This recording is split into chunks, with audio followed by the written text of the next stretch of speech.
Hello everyone, আসসালামু আলাইকুম। কেমন আছেন সবাই? আই হোপ সবাই অনেক বেশি ভালো আছেন। সবাইকে অগ্রিম ঈদের শুভেচ্ছা জানিয়ে শুরু করছি আমার আজকের রেসিপি। আজ থাকছে ঈদ স্পেশাল নবাবী সেমাই রান্নার সহজ রেসিপি। এই সেমাইটা আমি 2টি ক্রিমের লেয়ারে তৈরি করব। তবে কিভাবে খুব সহজেই এই সেমাইটা রান্না করা যায় আশা করি সাথেই থাকবেন। তো বন্ধুরা, কথা না বাড়িয়ে চলুন নবাবী সেমাই রান্নার মূল প্রস্তুত প্রণালীতে যাওয়া যাক। নবাবী সেমাই রান্না করার জন্য চুলায় একটি প্যান বসিয়ে নিয়েছি। দিয়ে দিলাম 2 টেবিল চামচ ঘি।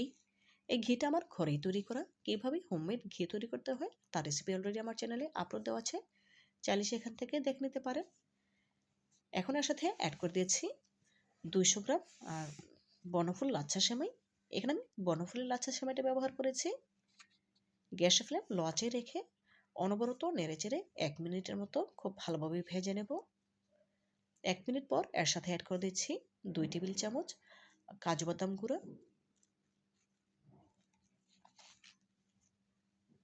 খুব ভালোভাবে নেড়েচেড়ে এই সেমাইটাকে আমি গোল্ডেন কালার করে ভেজে নেব।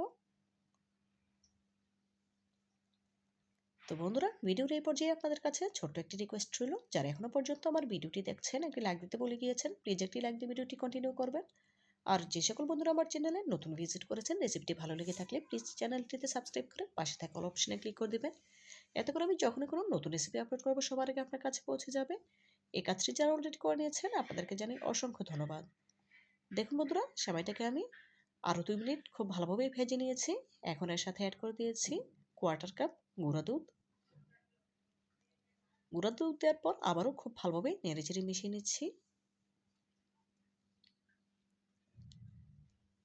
2 মিনিট ভেজে নেব। দেখুন, প্রায় 2 মিনিট ভেজে নিয়েছি। এখন এর সাথে অ্যাড করে দেব 1/2 কাপ চিনি। এখানে আমি চিনিটা ব্লেন্ডারের জারে করে গুঁড়ো করে নিয়েছি, তবে আপনারা চাইলে আস্ত চিনিটা দিতে পারেন। সেক্ষেত্রে চিনিটা গলতে একটু সময় লাগবে, তবে এভাবে যদি চিনি গুঁড়া বা আইসিং সুগার ব্যবহার করেন তাহলে খুব সহজেই সেমাইয়ের সাথে চিনিটা মিশে যাবে। তখন আর নবাবী সেমাইটা খাওয়ার সময় মুখে লাগবে না, খুবই ভালো লাগবে খেতে। খুব ভালোভাবে নেড়েচেড়ে সেমাইয়ের সাথে চিনিটা খুব ভালোভাবেই ভেজে নিচ্ছি। এভাবেই করে ভেজে নিয়ে নবাবী সেমাইটা রান্না করলে খেতে অসম্ভব মজার হয়। দেখুন, খুব ভালোভাবে নেড়েচেড়ে ভেজে নিয়েছি। এই পর্যায়ে এর সাথে অ্যাড করে দেব 1 চা চামচ ঘি।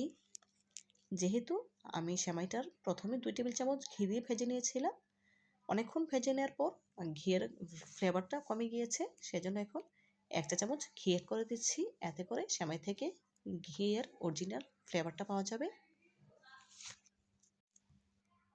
ঘি দিয়ে খুব ভালোভাবে নেড়েচেড়ে মিশিয়ে নেব।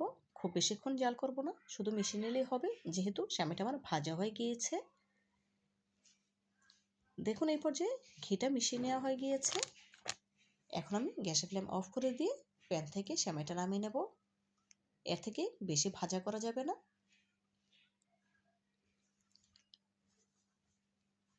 দেখুন, আমি গ্যাসের ফ্লেম অফ করে দিয়েছি।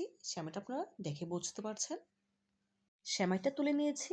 এখন ক্রিম তৈরি করব, সেজন্য চুলা একটি প্যানে নিয়েছি 1 লিটার ফুল ক্রিম লিকুইড দুধ।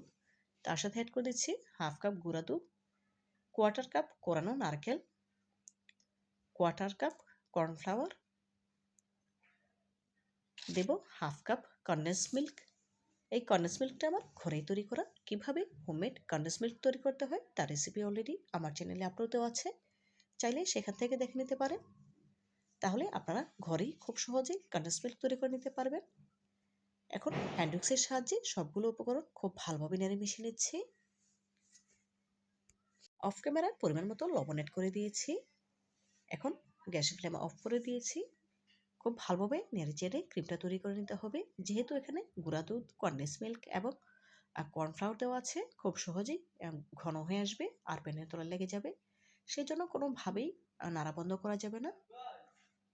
দেখুন, এই পর্যায়ে ক্রিমের মিশ্রণটা কিন্তু ঘন হতে শুরু করেছে। দেখেই বুঝতে পারছেন, আমি কিন্তু স্প্যাচুলার সাহায্যে খুব ভালোভাবে চতুর্দিকে নেড়েচেড়ে নিচ্ছি এবং প্যানের চতুর্পাশটা ক্লিন করে নিচ্ছি।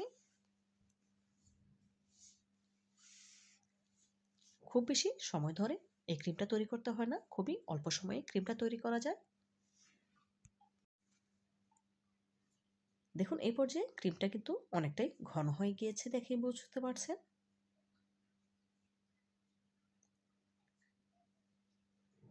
এই পর্যায়ে গ্যাসের ফ্লেম অফ করে দেব, যেহেতু ক্রিমটা আমার তৈরি হয়ে গিয়েছে, এর থেকে বেশি ঘন করার প্রয়োজন নেই।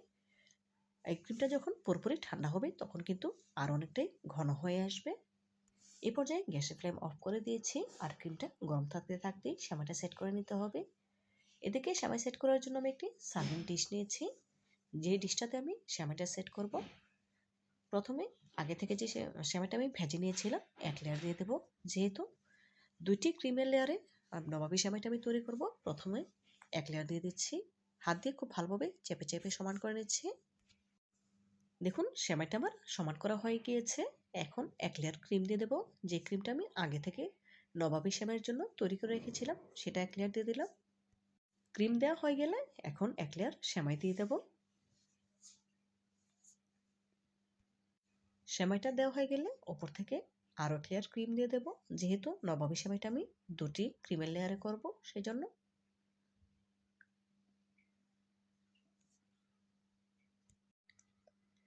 স্প্যাচুলার সাহায্যে সব দিকে সমান করে নিচ্ছি। ক্রিমের দুটি লেয়ার দেওয়ার পর সর্বশেষ আমি সেমাই লেয়ারটা দিয়ে নিচ্ছি।